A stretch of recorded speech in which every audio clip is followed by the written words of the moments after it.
Geeta Vinod, you can start. You're self-muted, I think. Yes, ma'am. Hari Om. Hari Om.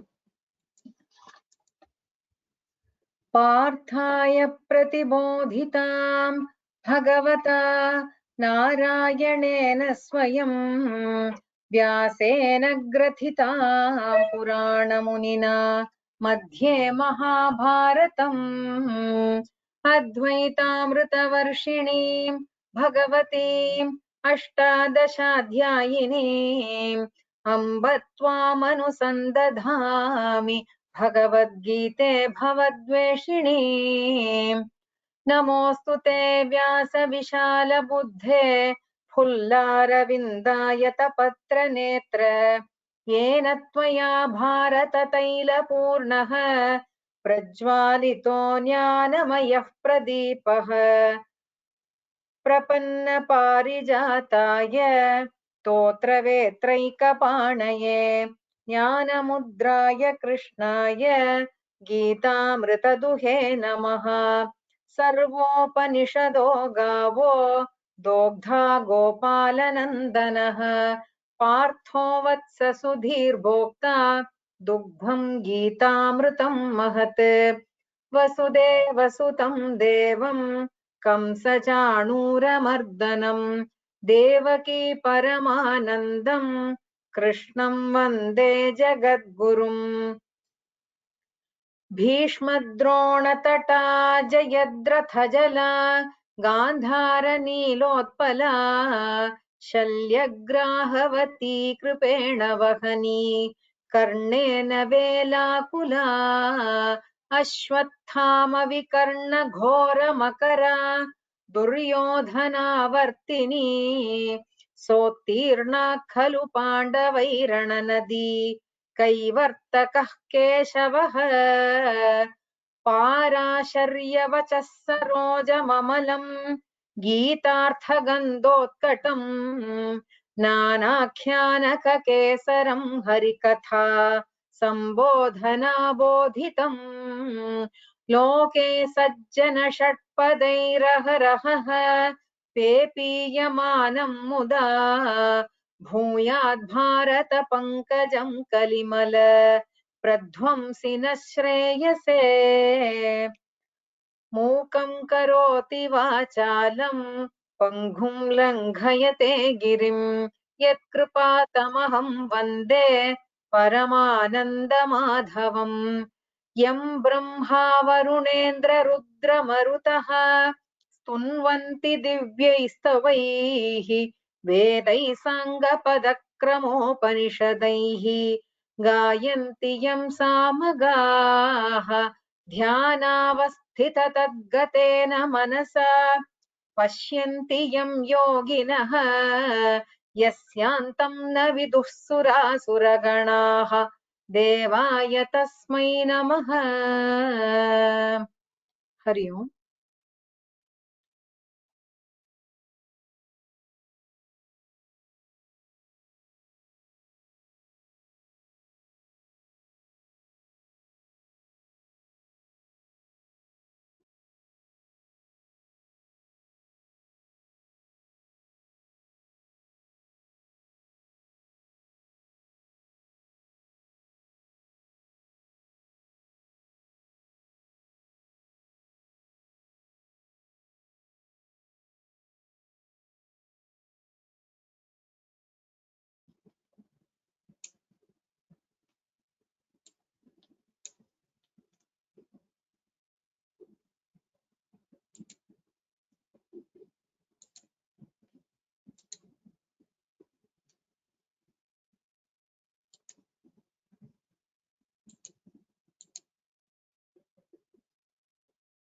नारायणं पद्मभुवं वसिष्ठं शक्तिं च तत्पुत्रपराशरं च व्यासं शुकं गौडपदं महान्तं गोविन्दयोगीन्द्रमथास्य शिष्यम् श्रीशङ्कराचार्यमथास्य पद्मपादं च हस्तामलकं च शिष्यम् तं तोटकं वार्तिककारमन्यान् अस्मद्गुरून् सन्ततमानतोऽस्मि श्रुतिस्मृतिपुराणानामालयं करुणालयं नमामि भगवत्पादं शङ्करं लोकशङ्करम् शङ्करं शङ्कराचार्यं केशवं बादरायणम् सूत्रभाष्यकृतौ वन्दे भगवन्तौ पुनः पुनः ईश्वरो गुरुरात्मेति मूर्तिभेदविभागिने व्योमवद्व्याप्तदेहाय दक्षिणामूर्तये नमः सदाशिवसमारम्भां शङ्कराचार्यमध्यमाम् अस्मदाचार्यपर्यन्तां वन्दे गुरुपरम्पराम् परं वरिष्ठं ब्रह्मिष्ठं परमानन्दरूपिणं परमार्थानन्दयतिं सद्गुरुं प्रणतोऽस्म्यहम्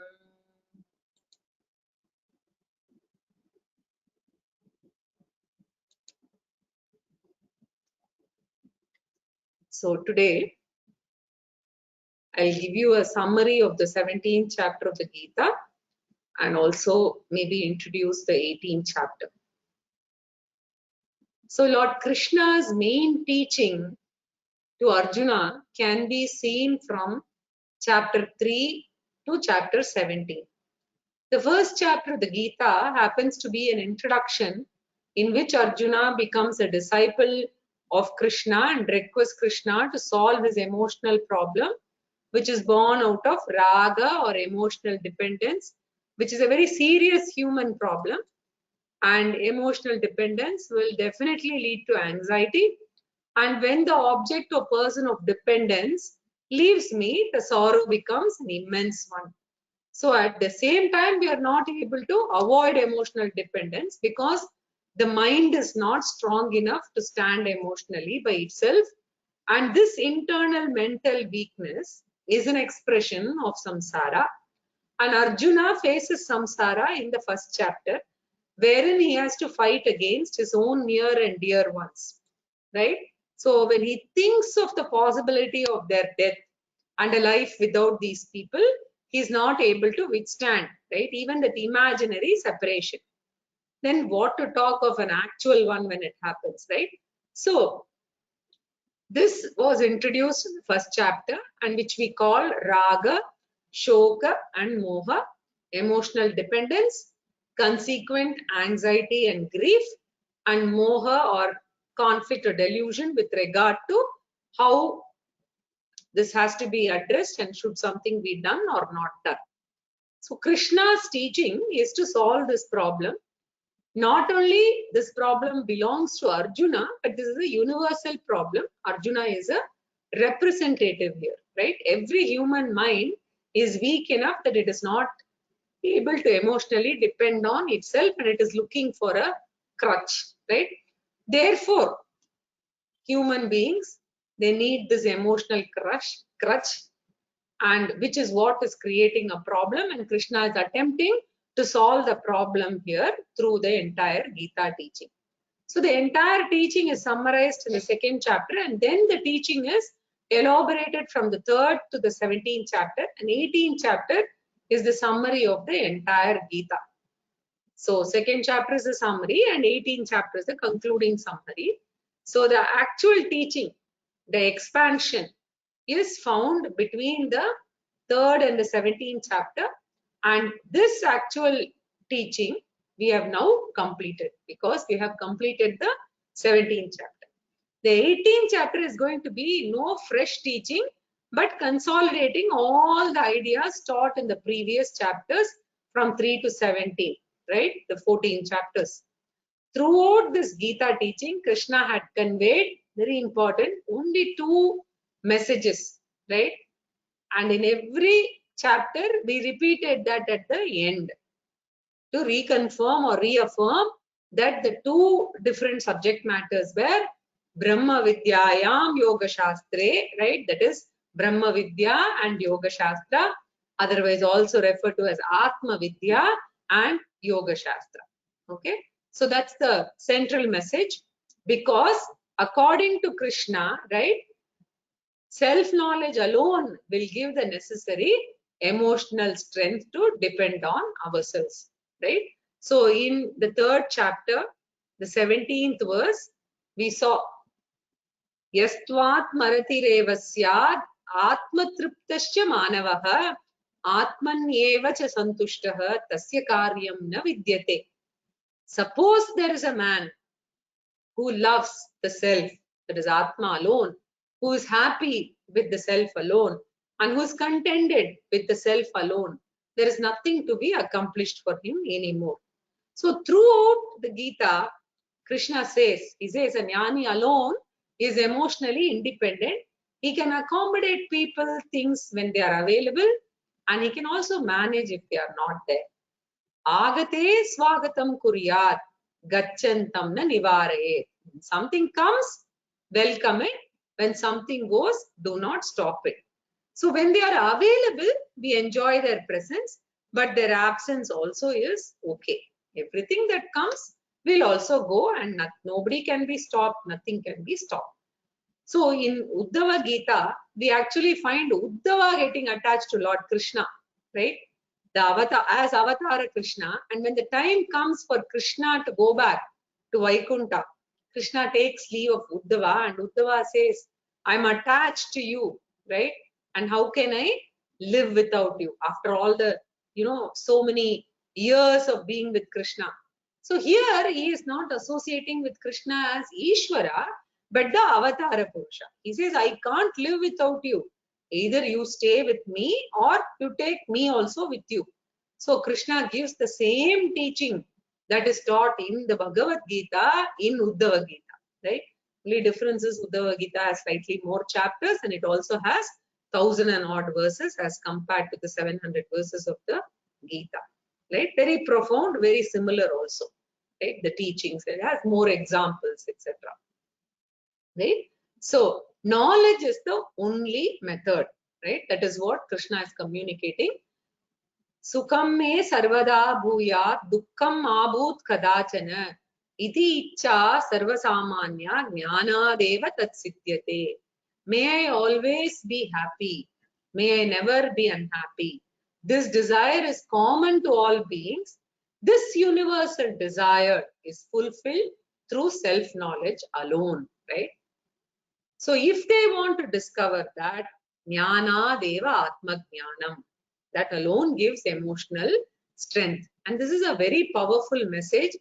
The number 1 called Brahma Vidya. This is the essential teaching. And the second part of the teaching is this knowledge has to take place in our mind only, right? Any knowledge has to take place in our mind, right? Whether it is physics, mathematics, chemistry, whatever it is, right? Manasa eva idam aptavyam eshonuratma chetasa veditavyam. With the help of the mind alone, we have to gain any knowledge, including self-knowledge, right? Therefore, the mind must be ready and must be prepared to receive the teaching, right? So that the knowledge can be assimilated, right? So first, the mind has to be ready and it has to be prepared to receive the knowledge. Then it has to retain the knowledge, and then it has to assimilate the knowledge. Finally, it has to derive emotional strength from this knowledge. All 4 steps are required. Just as a seed can grow only when the land is, tilled and appropriate, right? And also certain weather conditions, climatic conditions. For instance, certain plants will grow only in certain altitudes. Some plants need more sunlight. The soil has to be different, etc. Right? So similarly, for self-knowledge, there is a particular type of mind, right? So you need that mind which should be fit enough so that the Shishya can grasp the knowledge, right? So to teach the Brahma Vidya and reap the phalam, right, of Manobalam, right? So the mind needs to be prepared. And how do we do that? Lord Krishna says, Yoga Shastram, Karma Yoga, Upasana Yoga, Ashtanga Yoga, Pranayama Yoga, Nada Yoga. All of these yogas put together come under Yoga Shastra. They will fall under either some form of Karma Yoga or Upasana Yoga. Follow Yoga Shastra, prepare the mind, right? And then the sapling of Brahma Vidya is put in there so that it can grow into a tree and become strong, right? So, 2 lessons, Brahma Vidya, Yoga Shastra, chapters from 3rd to 17th, right? Basically, some of them are Brahma Vidya Pradhanam and some of them are Yoga Pradhanam. Some have a mix, right? So 13th chapter, 14th chapter, 5th chapter, 6th chapter, you find Brahma Vidya is highlighted. Yoga is casually mentioned, right? Whereas there are some other chapters where the Yoga Shastra is highlighted, right? So if you see 13, 16, 16 had a lot to do with values, right? 13, then 17, which we have just completed, that also has a lot about, values and what kind of disciplines, etc., which are preparatory so that, Karma Yoga will be beneficial, Upasana Yoga will be beneficial. So Brahma Vidya is not at all there in chapters 16 and 17, right? Krishna has exclusively dedicated 2 chapters for other areas, right? Yoga Shastra, preparation, etc. Krishna or Vyasa, you can say, right? So Krishna wants to warn us. Why is it there? Wants to warn us that without preparing the mind, the Gita study may not give the full expected benefit. And if it does not give the full expected benefit, do not criticize the Gita, but criticize your own effort, right? So you have to improve the mind. That's what Krishna is saying, right? So this is the background with which we have to focus and try and put 17th chapter into practice. So in the 17th chapter, totally 6 topics are covered and all of them are connected with mental preparation only. And according to Krishna, the whole lifestyle should be designed. And it is not just like, 1 hour you go to the gym and come, or 1 hour you sit in class and study. No. The entire attitude, our lifestyle, everything has to be gradually changed so that the mind can be prepared. In fact, our Vedic culture is designed for making the mind ready for spirituality. So the very concept of the 4 ashramas, the Brahmacharya ashrama, the Grihastha ashrama, right? And then you have the Vanaprastha ashrama and Sannyasa ashrama.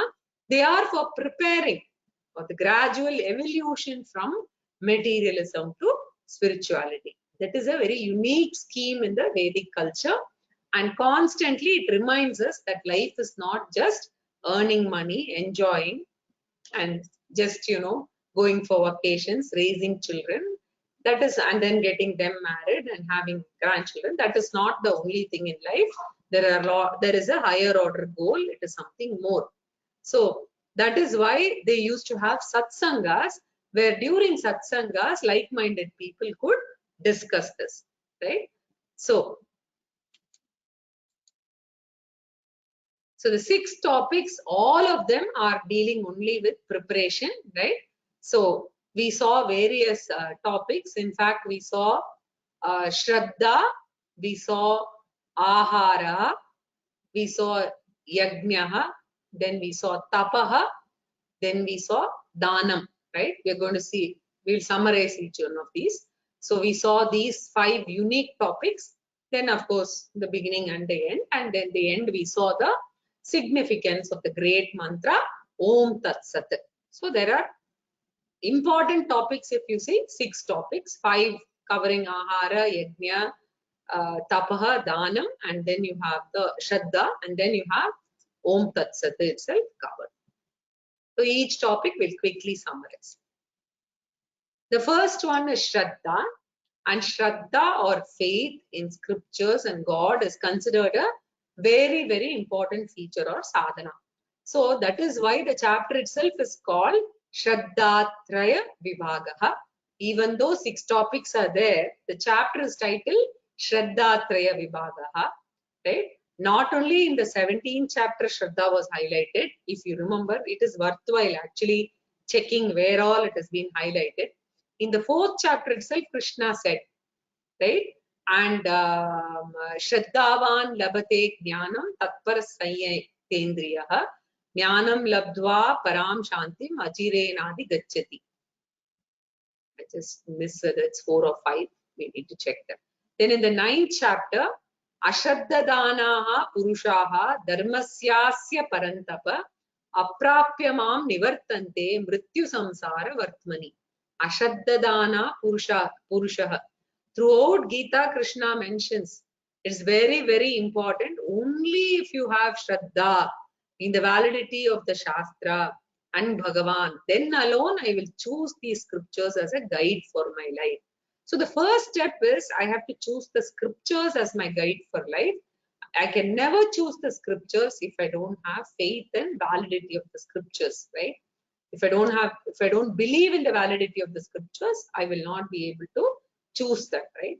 So God faith and scriptural faith both are interdependent, right? And when we talk about faith, right, many modern rational and scientific people may be put off because faith is considered a bad terminology for a rational human being. So Shastra makes it very clear that we don't talk about blind, irrational faith. The scriptures clearly tell you that you do not have to give up your intellect. It is only saying respect, have Shraddha, right? And don't come to study with that Tarka attitude in the mind, which is arguing all the time. So scriptures themselves encourage us to be equipped with reasoning. Therefore, we are not really talking about blind faith, right? So you receive the teaching and then you see if it is contradicting reason and modern science, right? If the scriptural teaching contradicts, right, modern science and reason, then you do proper mananam. Mananam means thinking about it to see whether you are missing some logic somewhere, right? So we use modern science, we use Tarka also, and we connect with Shastra and make sure that they are in harmony. So harmonization of Shruti, Yukti and Anubhava. Anubhava is the experience, right? So we do this. But we need not feel that Shraddha is an inferior qualification. It is a very healthy qualification. And Krishna talks about 3 types of Shraddha based on for what purpose we use them, right? So if we are using Shraddha for noble purposes, it will be Sattvika Shraddha. Okay, so when we use the Shraddha, the scripture or God, etc., for purely materialistic purposes, which is what is popular today, then that would become Rajasic. If it is used for harmful purposes, then it would become Tamasic. So the first topic is Shraddha, and with that I choose scriptures as my guide. So the entire Bhagavad Gita, it represents all the Vedas. We need not go to the Veda at all. Following Gita as our guidance itself is Shraddha.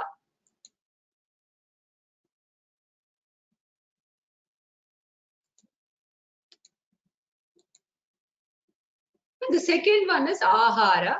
This also we learn from the scriptures that the type of food not only influences our physical personality, our inner personality is also influenced by Ahara. Modern science can only study the physical personality.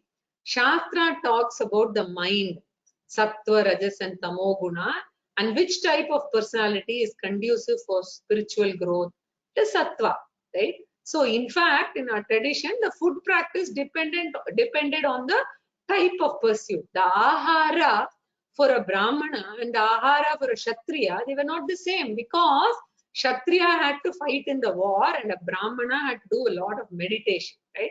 So depending upon the profession and pursuit, they designed the diet because the diet influences my inner personality, right? That is why we insist on minimum, right, on vegetarian diet, minimum.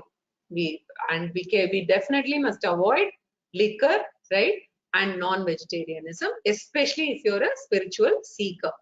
Otherwise, it is okay, right? But if you are a Sattvika, right, kind of person, you want to pursue the scriptures and spiritual journey you want to undertake, then you necessarily have to follow Satvika food, minimum is being a vegetarian. If you're not able to follow, avoiding onion, avoiding garlic, etc., minimum is being a vegetarian, right? If you slip, then the tamasic life is an animalistic life, right? So ahara is the second topic from verses 8 to 10. Then the third one is yajnaha or worship. And yajna is a very big topic, right? We have condensed it in the form of 5 areas called Pancha Mahayajnaha, right? Which means if you are a responsible human being, you must be aware of the infrastructure and you need to preserve, protect and promote the infrastructure, right? Because I benefit from the infrastructure, therefore it is my responsibility to preserve, not only for my sake, but also for the next generation, my own children and grandchildren. Therefore, the scripture divides the infrastructure into 5 areas. Here also Krishna talks about 3 types based on the motive, right? So I do the puja for universal well-being instead of saying me and my family, right? So Mata cha Parvati Devi, Pita Devo Maheshwaraha, Bandhava Sarva Bhaktascha, Shiva Bhakta, it goes that way, right? So Bhuvanatrayam, Bandhava Sarva Bhaktascha, Swadesho Bhuvanatrayam, right? The Shiva Bhakta says. Now I pray for my universal family. So when I don't pray for the universal family and the world itself, then and I choose to focus on my family, it becomes Rajasic. And when I do for negative purposes like harming others, etc., then it will become Tamasic. And Krishna mentions this from 11 to 13, right? The first and foremost is the family, right? A child's physical and psychological growth heavily depends upon a healthy family. And for that, our family, our parents, our grandparents, they are all the reason for the preservation of the family and they have contributed and maintained. So Pitru Yajna is one of the yajnas of one of the 5, right?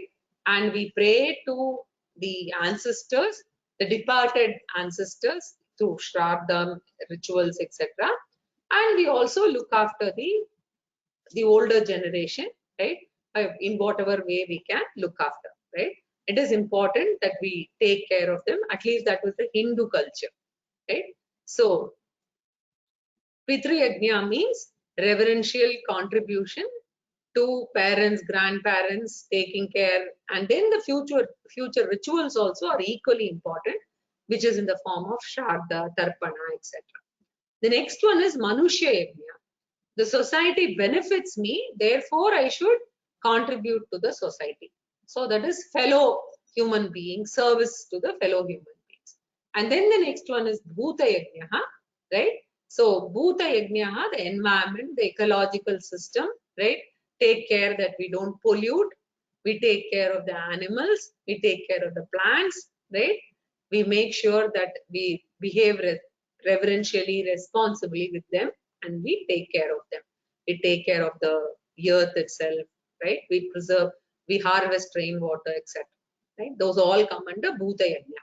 Then the next one we are indebted to is Rishayaha and Acharyaha, who have preserved the culture, right? So Vyasacharya has given the Gita, right? About what, 5,000 years ago, and we're still learning and hopefully benefiting. Whether you benefit or not, right? In each individual, the society, the people, all of them, right? To whatever extent we benefit. Some of them benefit because they have a transformational experience, because their entire character is transformed. Some of them are able to only have a small change. Whatever it is a huge contribution, right? And therefore this comes under Brahma Yajna, right? So, and they say that in fact in the first chapter it was said that Kulakshaye Pranashyanti Kuladharma Sanatanaha, right? Arjuna says at least the family life is very, very important for transferring the culture to the next generation.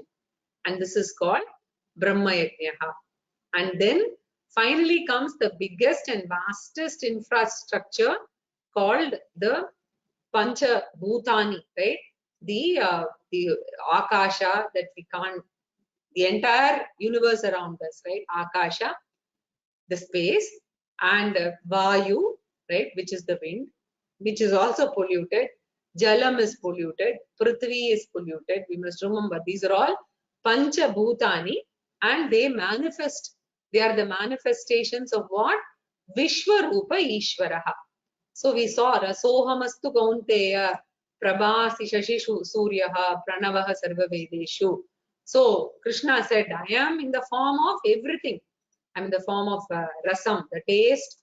I'm in the form of all these panchabhutanis. I'm everything, literally. In Vibhuti Yoga, he says that, right?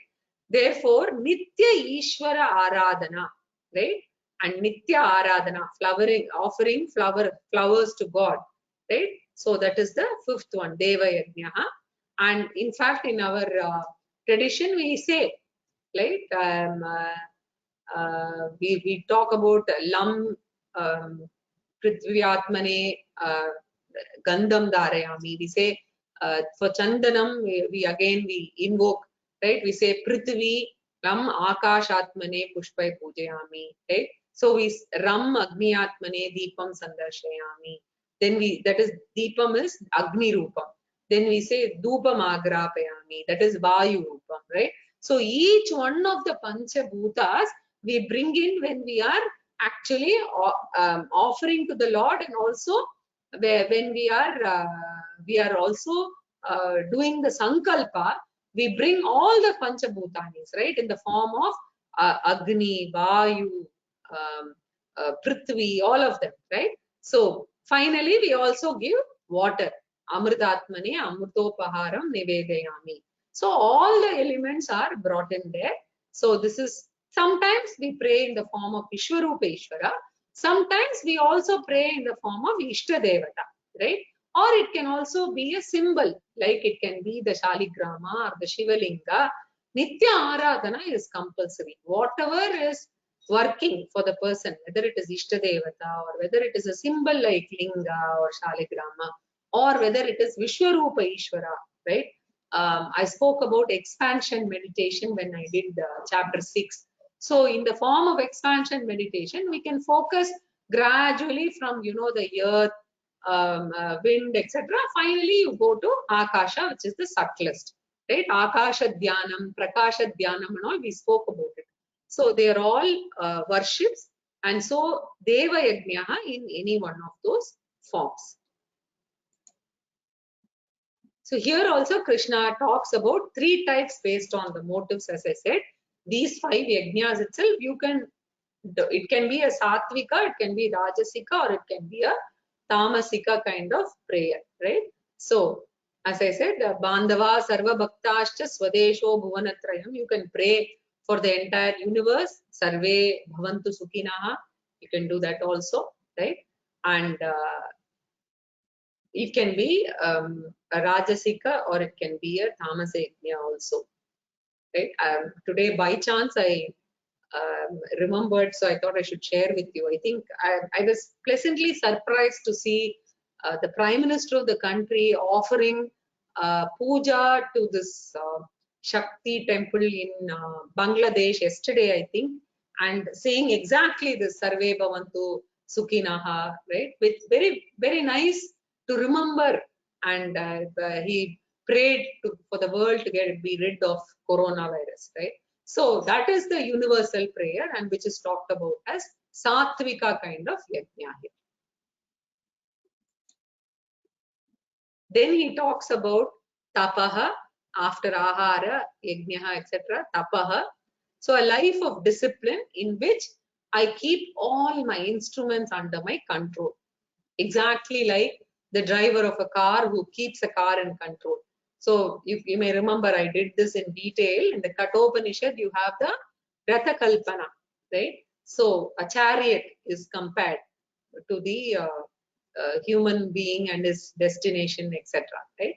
So unless the vehicle is fit enough, right, and along with the reins of the horses, etc., the person cannot reach the destination. Right? So body, speech, and mind, kaya, vam, manaha, all of them are important. right? And Vang, very interesting observation here. Vang represents all the instruments, and we actually have two tongues. One is the tasting tongue, and the other is the speaking tongue. One is Karmendriya, the other is Jnanendriya. One Karmendriya representing the other four also. So Pancha Karmendriyas are handled. One Jnanendriya covering the other four Jnanendriyas. So all the five Jnanendriyas are covered. So with just one tongue, because of the two facets of the tongue, the speaking tongue as well as the tasting tongue, if you control Vang, you're almost controlling all the Indriyams. When you say control, a gradual one without force, because with force, when you do it and it's not through restraint, it can hit back very badly, right? So we saw this in detail, right?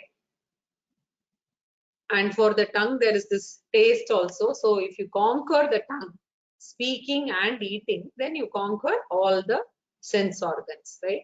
So physical discipline in the form of a daily routine that you have and you follow. So yukta ahara viharasya, yukta cheshtasya karmasu, yukta swapna avabodhasya.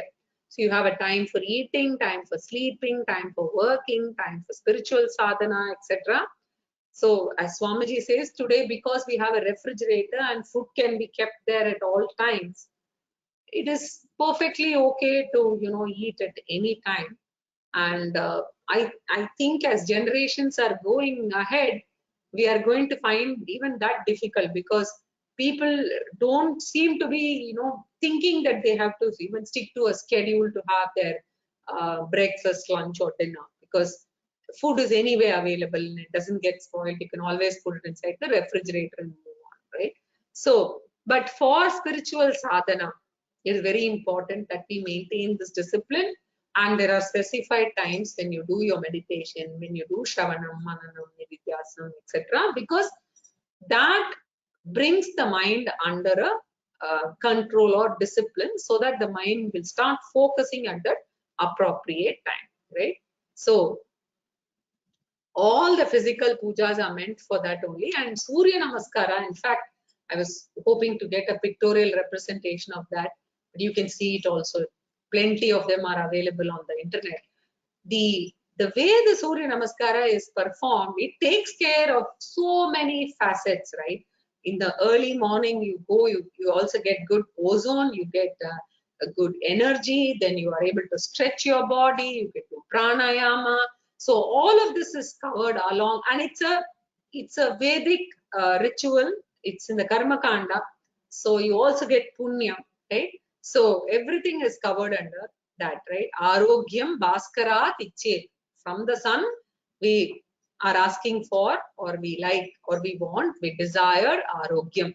So even the Ratha Saptami day is meant for worshipping Surya early in the morning. And of course, they have this, in Tamil, they call Erukamela. So I don't know what they call in English. They place it on the different joints of the body, and then they have a bath.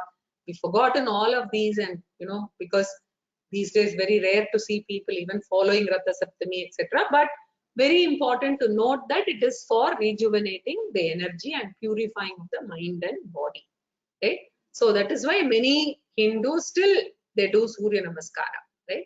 Then comes the verbal discipline, where we saw a lot of details. Never talk impulsively, never interrupt another person, right? Simple rules. Then I don't know whether you remember, we had an acronym NTUC: non-hurtful, truthful, useful, and cheerful. Satyam, Hitam, Priyam, Anudvegakaram, right? So we saw that in the 17th chapter, very important verse. And we saw Priyavakya Pradhanena Sarve Tushyanti Jantavaha Tasmat Tatteva Vaktavyam Vachane Ka Daridrata. Nice Subhashitani. By using nice words, when somebody does something nice, appreciate them, right? So if someone is wearing a new dress, whether it's nice or not, you can always, you may or may not like it. Maybe the person likes it. So you can say, it's looking good and this whole day will be made, right? So, Priyavakya Pradhanena Sarve Tushyanti Jantavaha. Everybody likes, right? So, in fact, one of the writers, Dale Carnegie, might have read, right? So how to win and influence people, in that book he says, very strange that we may not note this, but I have observed this. He says one word, the dearest word for everyone is his own or her own name. The same thing can be seen in Brihadaranyaka Upanishad slightly differently, saying that everybody is fond of his wife or son only for his own sake, because he wants to feel happy and because a person is dear to him, right? So here Dale Carnegie uses it in a slightly different context. He says the dearest word for everyone is his or her own name. So when you talk, right, when you're talking to someone, say called Rama, you say, Rama, do you know what happened yesterday? Then he feels very happy when you call out his name and then involve him in a conversation, right? So here in this Subhashitam it says, Tasmat tadeva vaktavyam vachaneka daridrata. Why be stingy with that word, right? So just, you don't have to just give money, but you can give good words, right? So NTUC, filter alone you use, right? So by following this Bang Tapas, which is the second discipline, you're on the spiritual progress, right? So and finally the toughest one is mental tapas, right? And attempting to maintain equanimity or a de-stressed kind of condition in the mind, right? So sitting in a relaxed way, right? Not all the time on the phone. Prasada bhavaha, the mana prasadaha, right? The best method to achieve this is developing a proper attitude towards life, and that attitude is everything I will put in my best effort. Everything beyond that happens according to my karma. Yadyat bhava, I forget that. Yadyat bhavyam bhavatu sarvam. That's fine, right? So it says, as per the law of karma, let everything happen as it should happen. In Mukundamala, we saw that, right? So therefore, I never experience anything that I don't deserve. So what I deserve, Bhagavan will give according to the law of karma. And I put in my prayatna, right? Using my willpower, right? And if there are painful experiences, then I will use it to develop titiksha, right? In fact, in Brihadaranyaka Upanishad 5.11.1, etadvai paramam tapaha yad vyahitaha tapyate. Says they use the disease as the opportunity for tapas. So after this coronavirus vaccine, many of us get fever for 1 or 2 days. Instead of complaining, right? Put up with it, right? That is titiksha. That's a form of titiksha.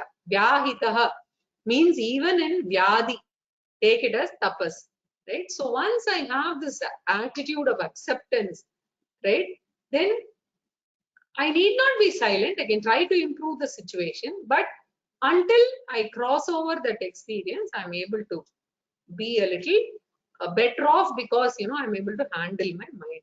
So every opportunity, if we can use it to improve our titiksha, we are able to become calmer and calmer. This is the mind discipline, mental discipline. So with this topic, tapas is over, and then we have and here also we have sattvika, rajasika, and tamasika based on my motive. Then the last one is danam, right? Danam is sharing our resources with others according to our capacity. So sharing is compulsory, but what we share, how much we share, that can vary depending on our resources. If you can't share money, we can even share effort, right? So this danam also is very, very important. And here Sattvika, Rajasika and Tamasika Danam based on motive. We saw it elaborately in the last class. This is from verses 20 to 22, and this comes as the final topic, right?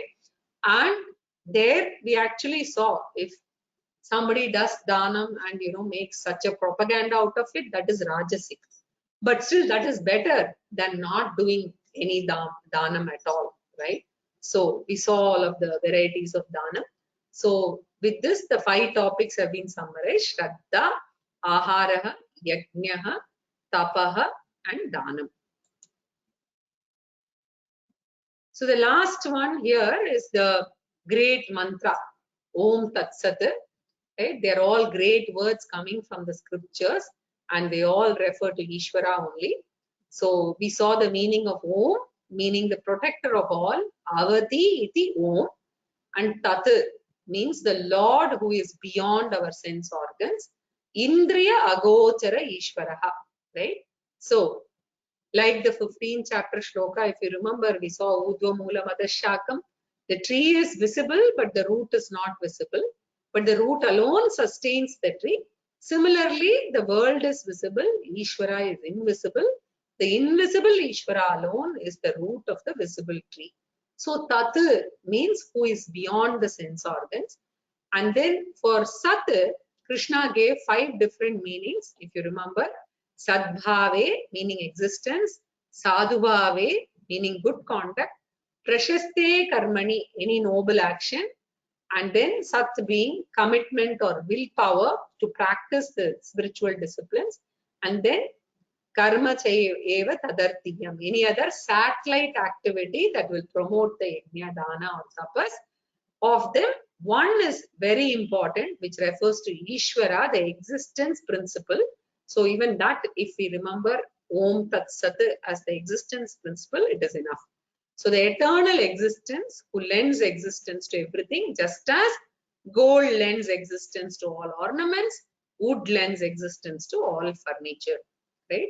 So God is that very inherent existence, and since these 3 words are great and Bhagavan created this wonderful universe successfully after employing these 3 words only, we follow the parampara, and all the rishis also follow them. So after anything auspicious, he say Tat Sat, Om Tat Sat. So Om Tat Sat iti Srimad Bhagavad Gita. So inadvertently, unknowingly, if we have made some mistake, right? Unknowingly or inadvertently, not knowingly, right? If you do that, then you can always say Om Tat Sat, and that will get converted into a Sadguna, Sadgunya. Karmanam Sadgunya Sampadanartham Om Tat Sat iti uchyate, right? So even during regular eating, if you see, you will see people saying Om Tat Sat Brahmarpanamastu, right? So that is why we chant that. So the entire Gita wisdom will give us the strength to go through whatever difficult situations that we will be facing in life. And this chapter in particular is helping the preparation of the mind itself, right? Which is what is done in this 17th chapter.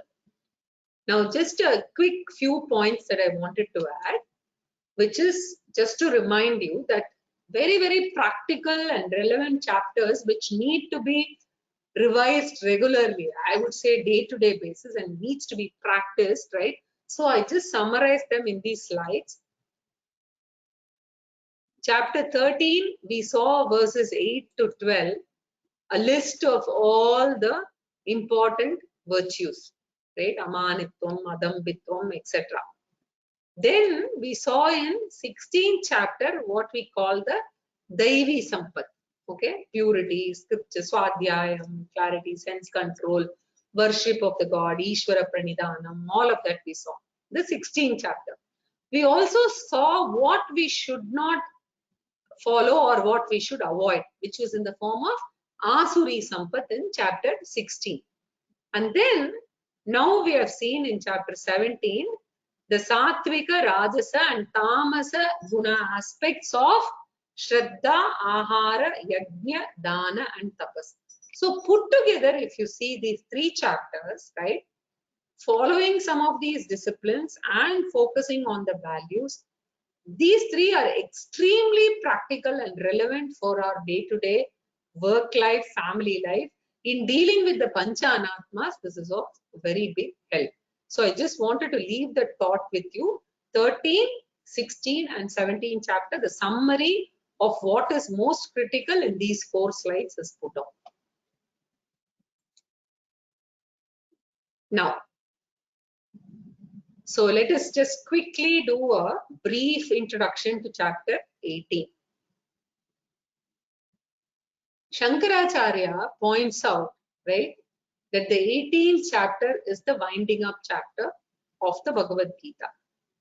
So therefore, all the ideas of the 16 chapters, leaving out the first chapter, from 2nd chapter to 17th chapter, whatever teaching has been given, Lord Krishna wants to consolidate in this chapter. So it's a condensed, Bhagavad Gita itself is a condensed version of the Veda.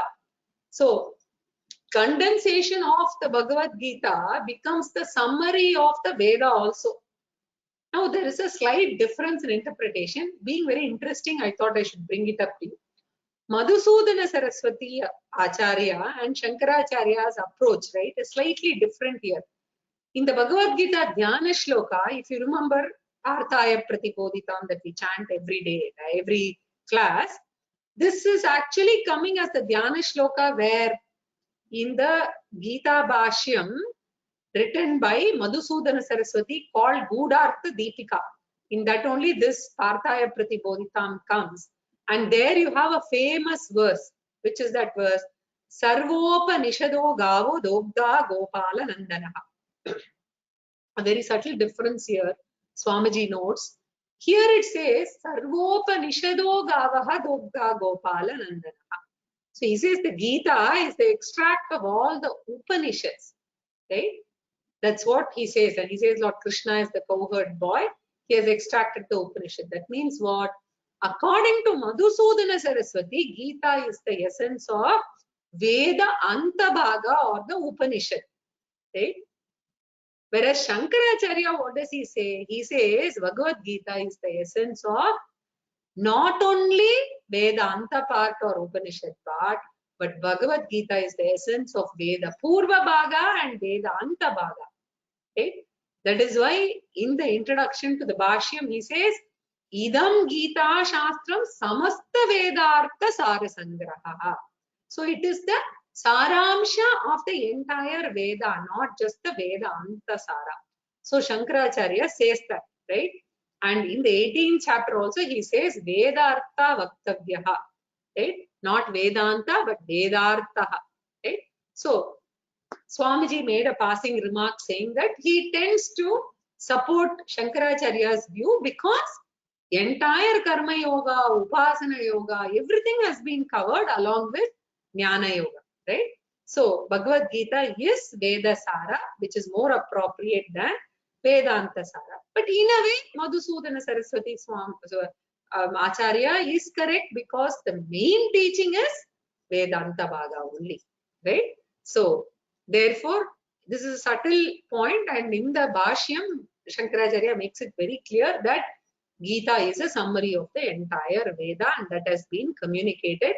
Karma Yoga and Jnana Yoga have been covered, and as I said earlier, Bhakti Yoga is in and through all the Karma Yoga and Jnana Yoga. So it is part of everything, right? So it is not that we need to study Bhakti Yoga separately, right?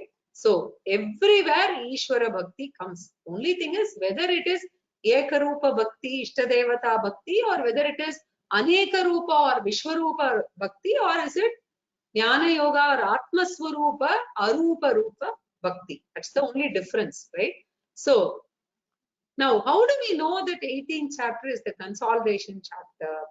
If you pick the Mahabharata books, about 9 of them are there in front of me.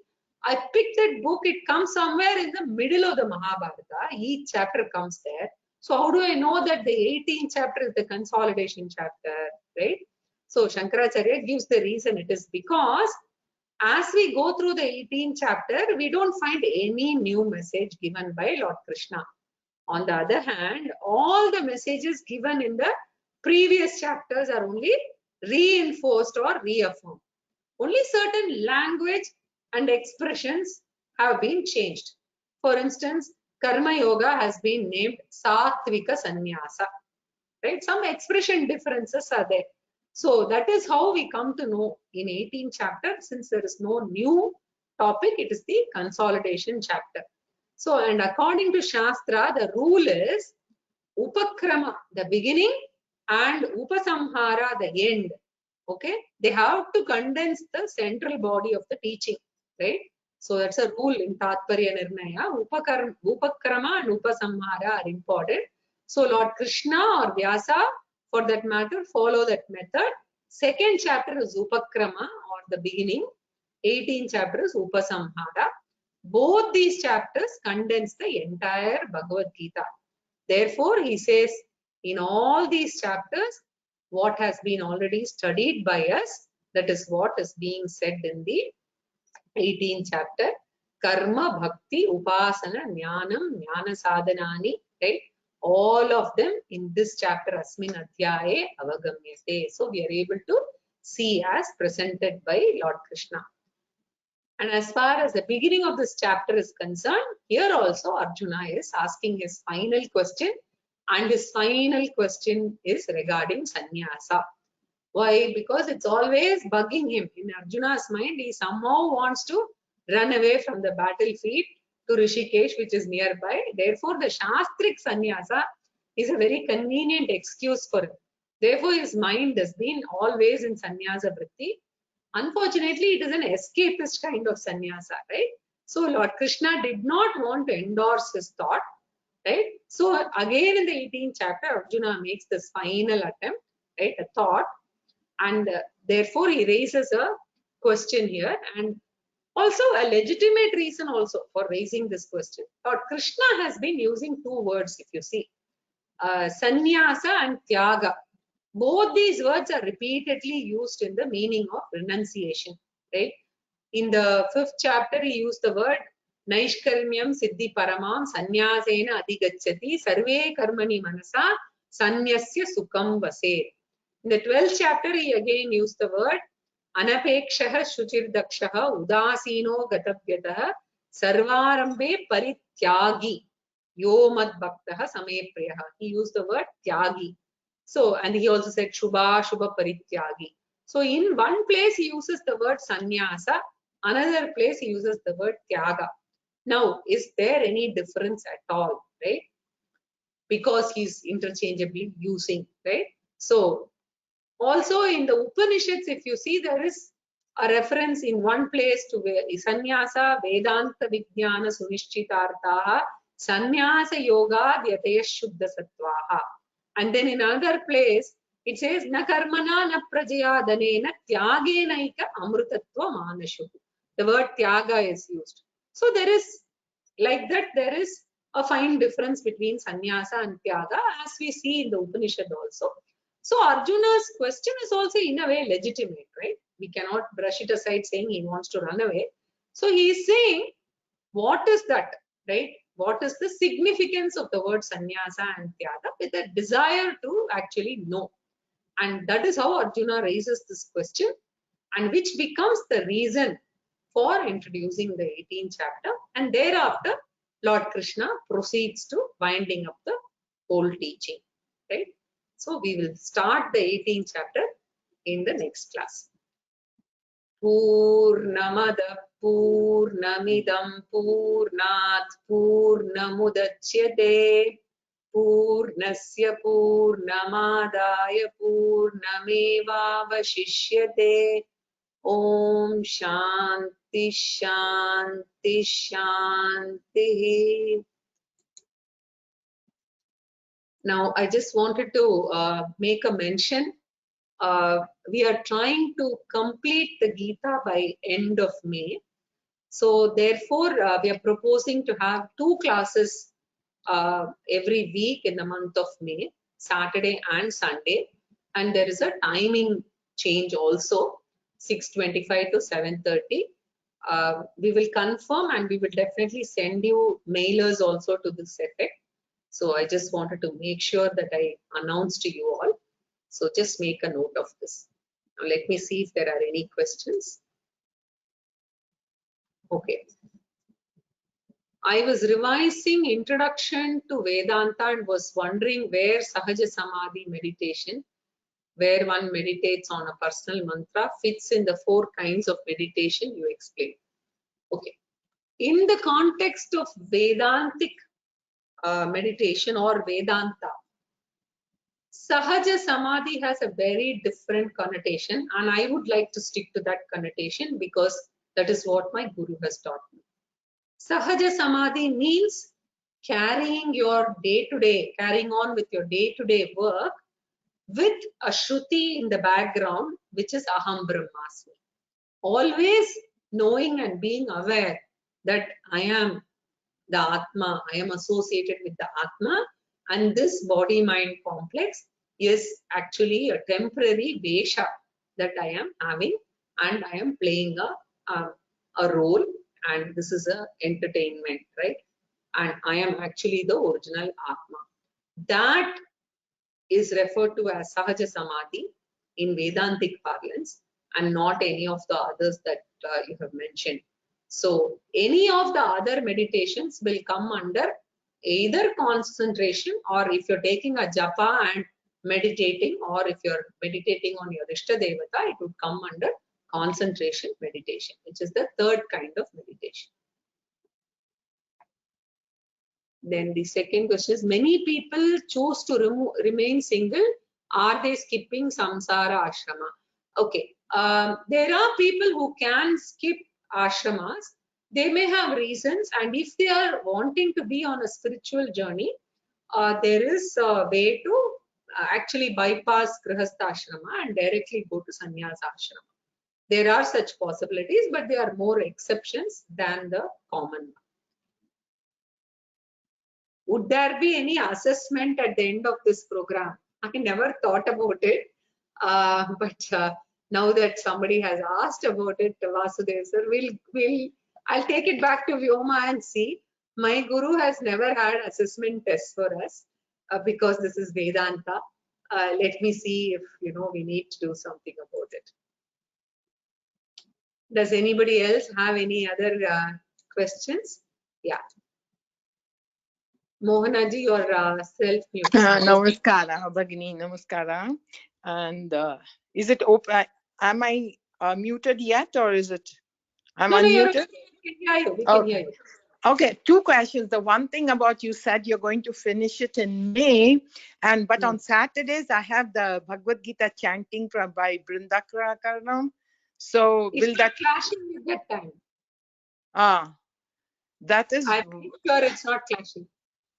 Okay, because are you going to simultaneously finish both together? Like both will be done in May? Is it that the reason? No. We just thought we'll complete it in May so that we can think of what we need to do thereafter. That's all. Oh, okay. Because it's now she's starting on chapter 18. So it'll be a great idea that, doing this and doing that, it's perfect for everybody. And the other question is, you were saying about people who choose to remain single, but they have to have on a spiritual path. What if they have not found? Nowadays, we just can't get them arranged marriage. What if the person does not find a person to get married? They just choose to be single. See, the only problem with, then they continue to be in Brahmacharya Ashrama, because the way the Karma Kanda has rituals only for a couple.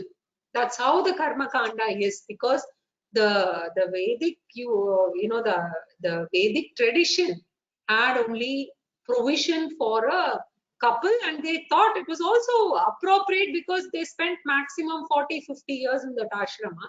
So as long as they lived together, they used to do all the rituals. If one of them passed away, even they would not do the rituals. So what? No, I just want to know, is it like if a person chooses, like my daughter's argument is, Mom, if I marry the wrong person, I suffer. She said, you will suffer more than me, she used to say. So she is determined not to get married. That's her life. But what is she doing wrong? How do I convince her that you have to get married to a person and then suffer the consequence? No. I don't think any of these we should see. As Swamiji says, beyond the age of 20, he says, if 20 or 25, it says it is up to the person, because a lot of things play their own prarabdha, their own decisions, right? We can only at best try and recommend. He always says, I'm just recommending this and move away. Don't force beyond that. That is what Swamiji has told me when I have asked him for specific advices on any of these kind of areas. Because then the consequences, the children will turn to us and say, you got me married to this guy, now you do this thing, you know. They can turn around and tell us, so we don't have that much. Correct.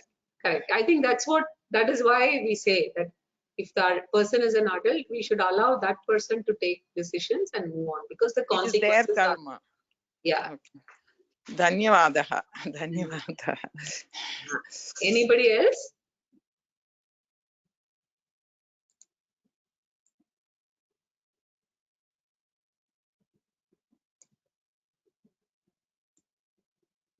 Okay, I don't see anybody else here. Oh, there is one more. Yes, Geeta ji, please go ahead. Ma'am, same issue. We have another program on Saturday, Vyomaka Narayaniam. So None of them clash with this. 6:25 is 5 to 6:30, and 6:30 that starts. Yeah, so it it doesn't clash. Yeah, we have Uh, some this constraints, so that is why this. I was thinking that we could even shift it to 8:30, but we have problems with getting the GoToWebinar also. That is the issue. Yeah. Okay. So only thing is, if you are not able to attend live, then you will have to, listen to the recording after this. That is the only thing. If you have to log off 5-10 minutes, this is only for those 4 weeks, because we want those extra classes. Finish it. Okay. Yeah, Okay. Sure, ma'am. Sure. Okay. Okay. Anybody Thank you. else? Yeah. Welcome.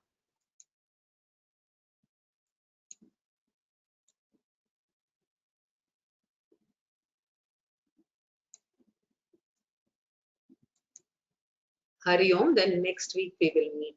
Dhanyavadaha.